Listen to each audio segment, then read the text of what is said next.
Or ang lakas po ng PDP laban mga kareaksyon. Ito po ang lakas ng PDP dito sa may Cebu. Ayan po mga kareaksyon. Tingnan po natin ang pinaka-latest na City Canvas Report. Si Lambino po, Raul, ayan po, 129,000. 129,000 habang si Lacson ay 106. Tingnan po natin yung mayroong 100,000. Tapos sumunod po dyan, si Marcoleta Rodante, 149,000. 149,000. Si Aimee Marcos, meron po siyang 96,000. Titignan lang po natin kung sino yung may malalakas na malalakas na boto. Ayan po, si Marites Doc, meron po siyang 80,000. Napakalakas po ng PDP laban mga kareaksyon. Napakalakas ng PDP laban. Ayan po, halos 100, yung 6 digit po ang kanilang score. Ito po mga kareaksyon, 100%. Attorney Vic Rodriguez, 110,000. Philip Salvador, 125,000.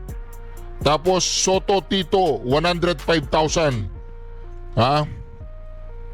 Naiwan po si Ben Tulpo, tsaka si Erwin Tulpo, medyo malakas-lakas po siya, 116,000. Si Tolentino, lupay-pay po siya, 45,000 lang. Si Villar Camille, 137,000. Napakalakas po ng PDP laban mga kareaksyon. Ito naman ang kasunod na listahan mga kareaksyon. Si Abalos, ulat si Abalos, 75,000. Ano ba, 75 or 57? Ayan po. Si Bam Aquino, malakas din po, 149,000. Nakikita po niyo sa screen? Nakikita niyo sa screen? Ayan po. Tapos sumunod doon, Bondok, Jimmy Bondok mga kareaksyon, 151,000. Naku, si Cayetano malakas-lakas din po, 120,000.